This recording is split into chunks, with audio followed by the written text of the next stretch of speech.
All right, 1f. So it says a curve has a gradient function, blah, and the curve passes through 2 points. This one here and this one here. And we're going to find f of x, the equation of the curve. Now, I'm noticing that we've got two things we don't know. We've got an m we don't know, and when we differentiate that, we're going to have, well, a c we don't know. Or rather, when we integrate this or anti-differentiate this, we're going to have a c. So because we're going to have two things we don't know, it means that we're going to have to use this as a kind of a simultaneous equation situation. So I'll show you what I mean. So first of all, I've got, and I'm going to use this on separate paper, by the way. I just didn't have, I really got squinched up on the previous one. So I'm going to use this on a separate sheet. Here we go. So we've got, first of all, f, okay, this is f, number 1f, here it is, 1f. So we've got f prime x, the gradient function, if you like, is mx plus c, in this case, mx plus 2. And we've got the curve passes through a couple of points. So I'm going to integrate this first, or anti-differentiate. So I'm going to anti-differentiate f of x. In fact, I'm not going to write the integral sign. I'm just going to go ahead and say f of x. Here we go. Let's go cheat a little bit. So f of x must equal m increase x by 1. That's going to be squared on 2 plus 2 is going to be x 1 on 1 plus c. So just tidy it up a bit. So f of x is going to equal m x squared on 2 plus 2x plus c. And there is my equation. But we don't know what m is. We don't know what c is. We do know what x is, though. So I've got two lots of different x possibilities. One is 2, 10, which would make this bit 10, and all the x's here 2. So let's go ahead and do that. So that's going to be 2 squared on 2 plus 2 times 2 plus c. So 10 is equal to, 2 squared is 4. So it's going to be, and 4 divided by 2 is 2. So it's going to be 2m plus 2 times 2 is 4 plus c. So I'm going to subtract 4 from both sides. There it is. So I'm going to have 6 is equal to 2m plus c. And if I subtract 2m from both sides, I'll still go minus 2m, minus 2m. I've got c is equal to 6 minus 2m. All right. Well, that kind of works fine. So I'm going to remember that as my first part of my simultaneous strategy. Okay, the second one, though, so this one was for x is 2, 10. Next one's going to be negative 1, 8. So I'm going to put here and I'll put the corner here 2, 10. Here it is, 2, 10. This one here, though, is going to be 4.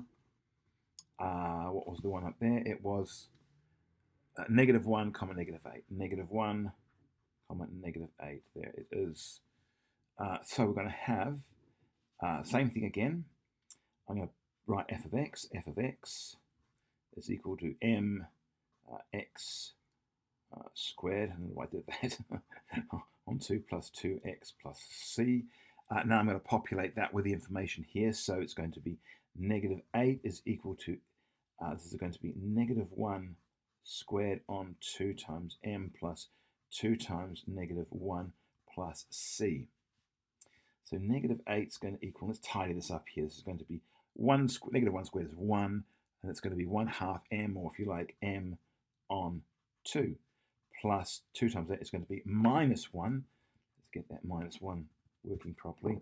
This is going to be a negative 2, sorry, plus c. So what do we got here? Got a nasty little fraction there. I don't like the fraction. Let's multiply everything by 2. Yeah, let's multiply everything by 2. I like that idea. So this now is going to be negative 16 is equal to m minus 4 plus 2c. I don't think it really helped us much, but okay, much better to do it differently. But anyway, let's just go ahead. So I'm going to add 4 to both sides. There it is. So 6 and 4 is going to be negative 12 is equal to m plus 2c. I'll subtract m from both sides. There it is.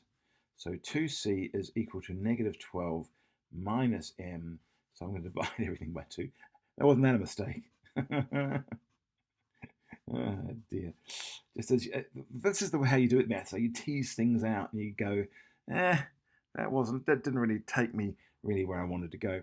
Anyway, 2 into negative 12 is negative 6, and 2 into negative m is, in fact, let's just leave that as minus m on 2. That works okay. So there are my two equations now. I've got that c is equal to that, and c is equal to that. So let's now solve those simultaneously, just so we can find the value for c, or we can just find the value for m. It doesn't really matter either way.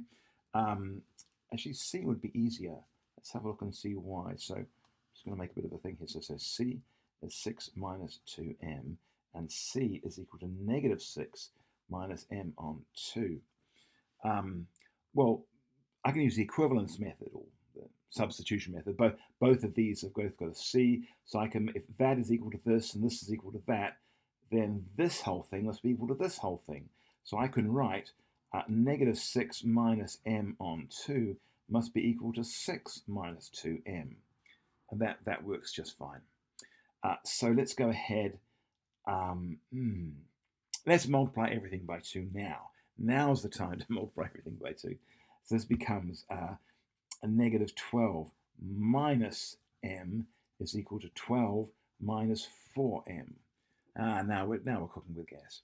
All right, so let's now go ahead and add m to both. Let's add 4m to both sides. Add 4m to both sides. There they are.